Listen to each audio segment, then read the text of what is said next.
बिस्मिल्लाहिर्रहमानिर्रहीम। अस्सलाम वालेकुम। कैसे हैं आप सब लोग? मैं बिल्कुल ठीक हूँ और दुआ करती हूँ अल्लाह पाक आप सबको भी अपने हिफ्ज़-ओ-मान में रखे। तो ये हमारे अपार्टमेंट का बैकयार्ड है। यहाँ पर आपको थोड़ी सी दाल पड़ी हुई नज़र आ रही होगी, लेकिन इस दाल के बाद देखें मैं चुटकी बजाते ही यहाँ पर क्या चेंजमेंट्स करती हूँ और ये देखें चुटकी बजाते ही जो है ये कबूतर जादू से यहाँ पर हाजिर हो गए। तो ये जो पिजन्स हैं ये मैंने यहाँ पर ये मेरे पेट हैं, यहाँ पर मैंने ये पाले हुए हैं। और असल में ये पिजन्स जो हैं यहाँ पर रहते हैं, मतलब यहाँ पर जो है हमारे अपार्टमेंट का जो है बैकयार्ड है, और सिर्फ हमारे नहीं और भी जो यहाँ पे बिल्डिंग्स हैं तो सबके अपार्टमेंट्स का यहाँ पे बैकयार्ड है। तो यहाँ पर शायद वेंटिलेशन के लिए ये कुछ बनाया हुआ है। यहाँ पर जो है वो पिजन्स छाँव की वजह से रहते हैं। तो जी ये हमारे अपार्टमेंट्स का जो है वो बैकयार्ड है। इनफैक्ट जो यहाँ पे और भी बिल्डिंग्स वगैरह हैं तो सबके अपार्टमेंट्स का यहाँ पे बैकयार्ड है। और यहाँ पर पिजन्स ही अमूमन बैठे हुए नज़र आया करते थे क्योंकि यहाँ पे छाँव होती है। तो मैंने सोचा एक दिन कि इतनी गर्मी हो रही है, मैं थोड़ी सी दाल डाल देती हूँ, थोड़ा पानी रख देती हूँ। तो मैंने करके देखा और उसके बाद फिर पिजन्स बढ़ना शुरू हो गए। बढ़ते बढ़ते मैं रोज़ डालना शुरू हो गई दाल, और वो पिजन्स बढ़ते बढ़ते पूरी मतलब अकेले मैंने 1-2 पिजन से स्टार्ट लिया था और आज माशाल्लाह इनका पूरा काफ़िला है जो कि हर वक्त यहाँ पे रहते हैं। और अगर खाने में थोड़ी देर हो जाए तो ये जो विंडो का शीशा है इसको बजा बजा के ये लोग मुझे लगता है तोड़ ही ना दें। तो मैं पहले से पहले कोशिश करती हूँ कि दाल इनके लिए यहाँ पे हर वक्त एट अ टाइम रखूँ। और इन पिजन्स की वजह से मुझे बिल्डिंग वालों से यानी यहाँ की जो मैनेजमेंट है उससे भी बहुत बातें सुननी पड़ती हैं, क्योंकि वॉचमैन मैं लगाती हूँ यहाँ पे। जो पिजन्स हैं इनकी वजह से नीचे बहुत गंदगी हो जाती है तो मुझे वॉचमैन रखना पड़ता है। मैं वॉचमैन उसकी क्लीनिंग के लिए वॉचमैन रखती हूँ। तो वो वॉचमैन 2 महीने 3 महीने करके फिर वो अपनी कंट्री वापस भाग जाते हैं। तो अभी भी कुछ दिन पहले मैं नया वॉचमैन नीचे रख कर आई हूँ जो कि रात में 2 बजे 3 बजे के टाइम पर आकर सारी नीचे क्लीनिंग करके जाता है, और दूसरे दिन नेक्स्ट डे जो है वो मॉर्निंग से दोबारा पिजन्स जो है वो पूरा बैकयार्ड गंदा करके रख देते हैं। चलें जी, ये तो थी मेरे कबूतरों की कहानी। अब हम आ जाते हैं अपनी डेली रूटीन की तरफ। तो ये है शाम का टाइम, और ये जो मेरे कबूतर आपको नज़र आ रहे हैं ये सुबह आते हैं फजर के बाद जब दिन निकलना शुरू होता है, और मगरिब से पहले पहले ये लोग जो हैं वो खा पी के खूब अपनी पेट वेट भर भरा के ये लोग चले जाते हैं। और मैं कभी कभार इन पिजन्स को ऐसे ही बच्चे भी कह देती हूँ, ये बच्चे कितना शोर कर रहे हैं तो मेरी बेटी बहुत चिढ़ती है, कहती है आपकी बच्ची सिर्फ मायशा है और कोई भी नहीं है। मेरी बेटी का नाम मायशा है, तो वो बहुत चिढ़ती है कि आप पिजन्स को अपने बच्चे नहीं बोला करें। तो बहरहाल मैं इनसे अपने बिल्कुल बच्चों की तरह मोहब्बत करती हूँ। ज़ाहिर सी बात है 2 साल से मेरे घर पर आ रहे हैं, रोज़ मेरे घर पर बैठे रहते हैं, और अगर खाना डालने में थोड़ी देर हो जाए तो वो जो है बजाना शुरू कर देते हैं। बहरहाल अब हम आ जाते हैं अपने वापस किचन रूटीन की तरफ, और यहाँ मैं बना रही हूँ अरहर की दाल, यानी कि इसको यहाँ पर जो है तूर दाल कहते हैं, कुछ तुअर दाल कहते हैं, कुछ तूर दाल कहते हैं। तो यहाँ की दाल भी थोड़ी डिफरेंट होती है क्योंकि वो इंडिया की होती है और काफ़ी अच्छी, मुझे लगता है पाकिस्तान के मुकाबले में अच्छी दाल है ये।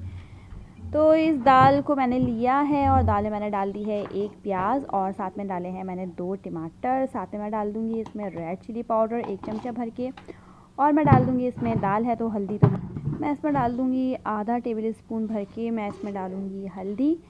और बस हाँ, एक छोटी सी मैं आपको दाल के लिए टिप देती हूँ, दाल या कढ़ी के लिए अगर आप उसको चाहते हैं कि वो उबल के बाहर ना आए, क्योंकि कई बार ऐसा होता है हम दाल जो है वो चढ़ाकर और हम कमरे में जाके बैठ जाते हैं और फिर पता चलता है दाल जो है वो साहिबा पूरे किचन में जो है उबल उबल के चूल्हों पे और फिर चूल्हों से नीचे फ्लोर पर गिर चुकी हैं।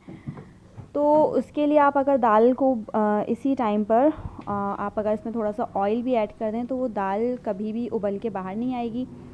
आप उसको स्लो आंच पे बनाएं या तेज़ आंच पे बनाएं, वो उबलती रहेगी लेकिन इंशाल्लाह कभी उबल के बाहर नहीं आएगी। ये मैंने भी कहीं से टिप देखी थी और मैंने जब से उसको फॉलो करना शुरू किया और अल्हम्दुलिल्लाह जब से ये जो टिप है बड़ी सक्सेसफुल रही है। और बस दाल चढ़ाने के बाद मैं कमरे में आ गई थी और ये जो मैंने कल शेक बनाया था मैं इस शेक को अपने एंजॉय कर रही थी अपनी बेटी के साथ। बहुत यमी शेक है, और अगर आप इसको फ्रिज में बना के रख लें और आप कहीं मार्केट जाएँ, मार्केट के आने के बाद जब इसको आप पिएँ तो एकदम रिफ़्रेशिंग ड्रिंक बन जाता है।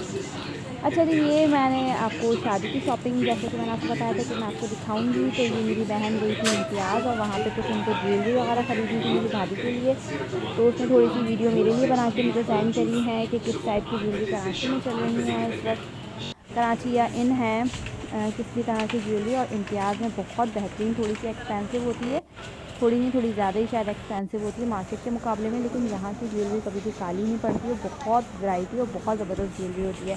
ज़रकून की ज्वेलरी तो इम्तियाज़ में सबसे बेस्ट होती है। मीन्स मैंने जो भी यहाँ से ज्वेलरी ख़रीदी है वो मैंने कभी सेफ़ मतलब एहतियात से उसको रखा भी नहीं है, ऐसे ही वो मेरे पास रखी हुई है। लेकिन आज तक उस पर जो है ना वो काला और ख़राब और उसका कोई जो नग है कुछ भी नहीं निकला। और ये आप ग्रीन सेट देख सकते हैं, ये मुझे बहुत हसीन लग रहा है। ज़रकून का ग्रीन सेट है,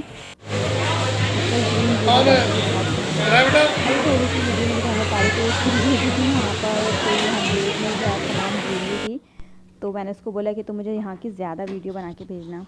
अच्छा जी, मैं आ जाती हूँ दोबारा किचन में। हमारे यहाँ दाल चावल के साथ चिकन फ्राई, फ़िश फ्राई या फिर प्रॉन्स फ्राई लाजमी खाए जाते हैं, तो मैं आज बना रही हूँ चिकन फ्राई।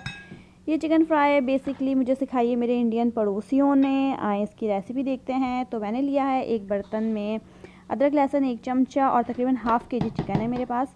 1 चमचा अदरक लहसुन है, 1 चमचा योगर्ट है और ये कश्मीरी रेड चिली पेस्ट है। तो ये भी ये तकरीबन मैंने 1.5 चमचे लिया था क्योंकि ये रेड चिकन बनती है। और साथ में हमारे जो देसी स्पाइसेस होते हैं घर के, नमक, मिर्च, धनिया, हल्दी, ये सब कुछ मैं डाल दूँगी। और इस चिकन के अंदर डलता है वैसे तो चिकन 65 मसाला, जो इनका इंडिया का ही कहीं का होता है, लेकिन वो मेरे पास था तो, लेकिन मैं रेसिपी में यूज़ नहीं करना चाहती थी क्योंकि हमारे पाकिस्तान में वो नहीं मिलता है, तो पाकिस्तान जाके मैं कैसे बनाती फिर वो। तो मैं चिकन तंदूरी मसाला यहाँ पे यूज़ करती हूँ। आपको पैकेट भी रखा नज़र आ रहा है। तो बहरहाल यहाँ पे मैंने स्पाइसेस में डाला है ज़ीरा पाउडर हाफ़ टेबल स्पून और ब्लैक पेपर पाउडर डाला है मैंने हाफ़ टेबल स्पून। साथ में मैंने डाला है धनिया पाउडर हाफ़ टेबल स्पून और रेड चिली पाउडर भी मैंने हाफ़ टेबल स्पून डाला है क्योंकि ऑलरेडी कश्मीरी रेड चिली भी है और फिर तंदूरी मसाला भी है।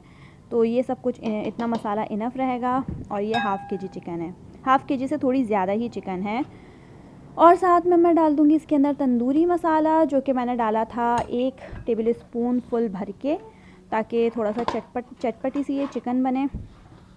और जी मुझे याद आया कि मैंने लास्ट जो अपनी बटर चिकन की वीडियो डाली थी उस पर मुझे मेरी एक सब्सक्राइबर ने बताया कि आपने बटर तो उसमें कहीं डाला ही नहीं है, तो मैं एक्चुअली बताना वीडियो के टाइम पे भूल गई थी।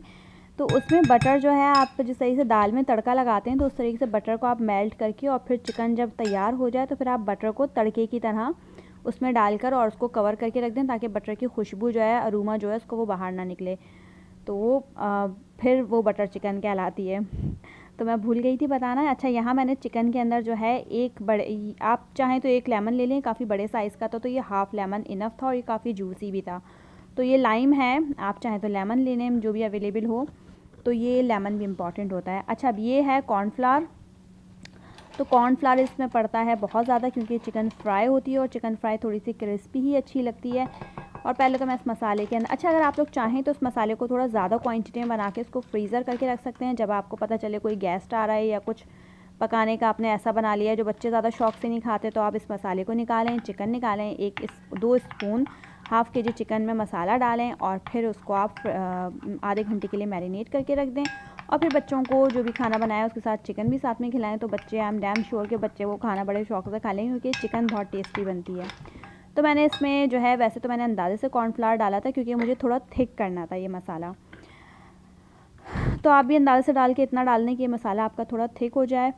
अच्छा जी, साथ में मैंने इसमें डाला है रेड फूड कलर भी थोड़ा ज़्यादा क्वांटिटी में पड़ेगा क्योंकि ये चिकन बिल्कुल रेड कलर की बनती है चिकन फ्राई, और ये इंडियन रेसिपी है तो मैंने इंडियन से ही सीखी है, तो वो तो और अच्छी खासी जो है ना उनकी रेड ही होती है। तो आज मेरी चिकन का भी अल्हम्दुलिल्लाह रेड कलर ही आया था, जो कि बहुत ज़बरदस्त कलर था और मेरे हस्बैंड को, मेरी बेटी को, हम लोग को इन लोगों को बहुत अच्छी लगी थी चिकन। तो बस जी, मैं यहाँ पर इसको मिक्स करके और नमक और इसकी मिर्चें और खटास सब कुछ टेस्ट कर लूँगी और उसके बाद मैं ऐड करूँगी अपनी चिकन। और बस इस चिकन को मैं अच्छी तरह से मसाले में लिपेट दूँगी, और आप हाथ से कर लें, मैं हाथ से नहीं कर सकती थी, फिर मैंने ग्लव्स पहन के इसको हाथ से किया। मैं स्पून से कर रही हूँ। अगर आपके हाथों में मिर्चें नहीं लगती हैं तो आप भी इसको हाथ से कर सकते हैं, वैसे मैंने ग्लव्स पहन कर ही किया था।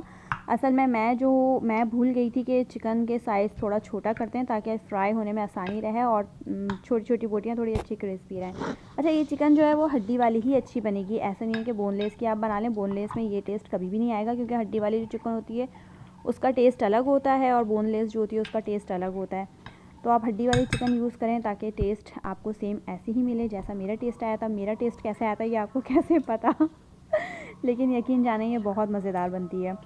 अच्छा जी, मैं अपनी सीज़र की मदद से इस बोटियों को जो है वो छोटा कर लूँगी साइज़ में, क्योंकि ये बड़ी बड़ी हैं, फिर वो गलने में टाइम लगता है, तो फिर इसलिए हम छोटी छोटी बनाएंगे ताकि वो क्रिस्पी भी रहें और गल भी आराम से जाएं।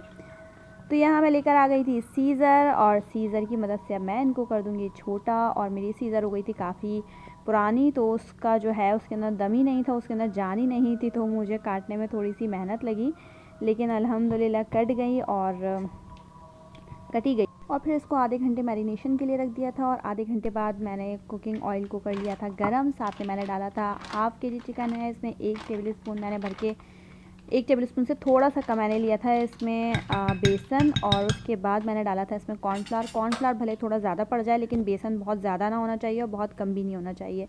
तो हाफ़ के जी चिकन में 1 टेबल स्पून लेकर उसमें थोड़ा सा कम आप बेसन ऐड कर दें। बेसन ज़्यादा हो जाएगा तो भी इसमें अच्छा टेक्सचर नहीं आएगा, और बेसन कम हो जाएगा तो भी अच्छा टेक्सचर नहीं आएगा। सबसे इम्पॉर्टेंट इसको फ्राइंग करना, फ्राइंग के लिए बेसन यूज़ करना होता है। मैंने तो कम से कम यही नोट किया है। पहले मेरे साथ यही होता था कि मैं बेसन थोड़ा ज़्यादा ऐड कर देती थी, कभी कम ऐड हो जाता था, तो मेरी कभी भी सेम ऐसी नहीं बनती थी। फिर मैंने एक बार अपने नेबर से सामने खड़ा करके उनसे रेसिपी पूछी, फिर जाकर मुझे इसकी सही रेसिपी समझ आई।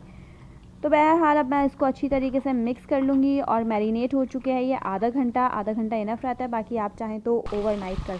और बस जी यहाँ पर ऑयल हो गया तो गरम, तो मैंने इसमें एक एक करके जो है चिकन के पीसेस डाल दिए हैं, और इनको मैं फ्राई कर लूँगी। बहुत ज़्यादा नहीं डालिएगा वरना फिर वो अच्छी नहीं बनेंगी, और एकदम डीप फ्राई करिएगा। ये चिकन बहुत कलर के साथ तैयार हो गई थी, और यहाँ पर मेरी जो है वो दाल चावल का प्लेटर रेडी है, जिसे मैंने सर्व किया या मैंने खाया है। ज़ीरा राइस है, दाल है, खट्टी दाल है ये हैदराबादी, और है हरी मिर्च भरी हुई, साथ में है इमली की चटनी और अचार है, और मेरी चिकन फ्राई है, और साथ में कोकोनट की चटनी है, यानी कि नारियल की चटनी, जो कि वो भी मैंने अपने नेबर से सीखी थी। और ये जो अचार रखा है रेड कलर का, ये भी मैंने अपने नेबर से सीखा था। चिकन भी रेड कलर वाली ये मैंने अपने नेबर से सीखी थी, लेकिन जो ये चिकन है इसमें थोड़ा सा इसमें डार्क लग रहा है। मुझे नहीं पता वीडियो में क्यों ज़्यादा डार्क कलर आ जाता है, वैसे रियल में बहुत खूबसूरत रेडिश सा कलर होता है। तो बस यहीं तक थी मेरी आज की वीडियो। उम्मीद है आपको पसंद आई होगी। अगर पसंद आई वीडियो तो एक लाइक तो ज़रूर कर दीजिएगा, और बस मुझे दीजिए इजाज़त। मैं फिर मिलूँगी इंशाल्लाह नेक्स्ट वीडियो के साथ। अल्लाह हाफ़िज़।